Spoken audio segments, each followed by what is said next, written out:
Sorry guys, वो battery discharge हो गया उस मोबाइल की, इसलिए वो जो है कि अपने आप रिकॉर्डिंग जो है वो कैंसिल हो गया। तो हम बात करते हैं विटामिन ई की। तो विटामिन ई का केमिकल नाम है टोकोफेरॉल। ये जो होता है विटामिन ई, वो अंकुरित चीज़ों में पाया जाता है, जैसे चना हो गया, दाल हो गई। जब उसको हम रात में भिगो दें, फिर उसमें से जब धीरे धीरे बीज निकलने लगे, अंकुरित होने लगे, अंकुर निकलने लगे, तो उसको उसमें कौन सा विटामिन पाया जाता है? Vitamin E.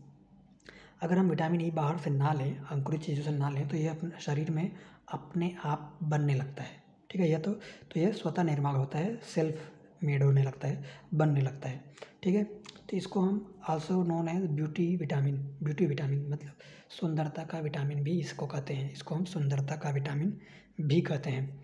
ठीक है, तो विटामिन ई का केमिकल नेम, रासायनिक नाम क्या है? Tocopherol.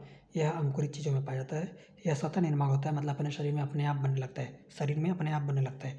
Also known as beauty vitamin मतलब सुंदरता का विटामिन इसको कहा जाता है। अगर एग्जाम में पूछे कि सुंदरता का विटामिन किसको कहा जाता है, तो विटामिन ई।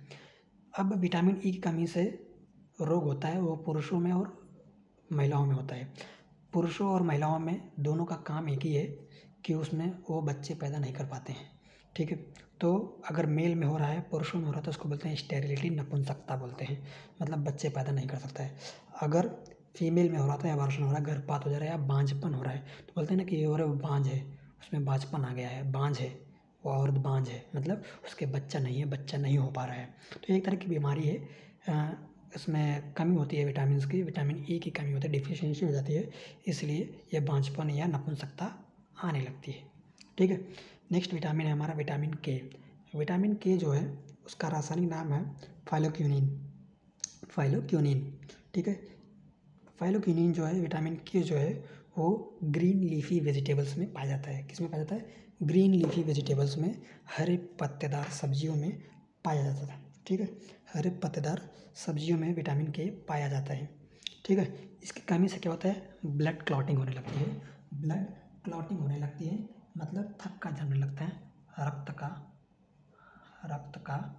थक्का जमने लगता है, थक्का जमने लगता है, मतलब खून जो है वो जमने लगता है। ठीक है, रक्त का थक्का जमने लगता है। ठीक है, due to this haemorrhage happen है, जिसकी वजह से खून का थक्का जमने से क्या होता है? जिसकी वजह से हेमरेज होने लगता है। क्या होने लगता है? हेमरेज होने लगता है। हेमरेज का मतलब क्या है?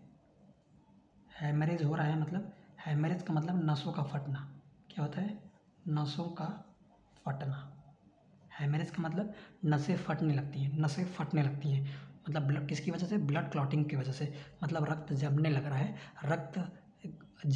रक्त फ्लो नहीं हो पा रहा है, ब्लड क्लॉटिंग होने लगती है, ब्लड का फ्लो नहीं हो पा रहा है, खून बह नहीं पा रहा है हमारे शरीर में, रक्त का क्लॉटिंग होने लगती है, ब्लड की क्लॉटिंग होने लगती है, रक्त जमने लग रहा है, तो उसकी वजह से हेमरेज होने लगता है, मतलब नसें फटने लगती हैं।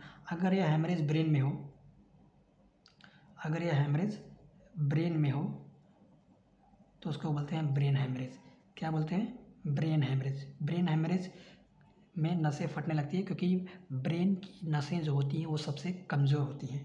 ब्रेन की नसें जो होती हैं वो सबसे पतली होती हैं। ब्रेन की नसें बहुत पतली होती हैं, फटती हैं तो ब्रेन हेमरेज कहलाती हैं। ठीक है, ब्रेन की नसें बहुत पतली होती हैं, इसलिए जब भी नसें फटती हैं तो बोलते हैं कि हेमरेज हो गया। कौन सा हेमरेज? Brain haemorrhage.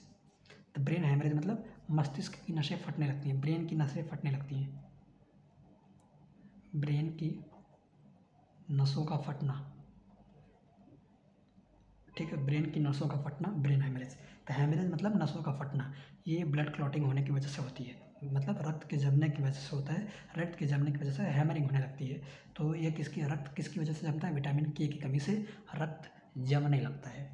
ठीक है, तो हमने इन सब चीज़ों के बारे में बात की कि कौन कौन सा विटामिन फैट सोल्यूबल है, कौन कौन सा विटामिन वाटर सोल्यूबल है, और किसकी कमी से क्या क्या रोग हो जाता है, किसका क्या केमिकल नेम है, किन किन चीज़ों में कौन कौन सा विटामिन पाया जाता है, किसकी डिफिशियंसी से कौन सा रोग हो जाता है। ठीक है, उनके अलग अलग नाम क्या हैं, इन सब सारी चीज़ों के बारे में हमने, विटामिन के बारे में हमने पढ़ा और जाना।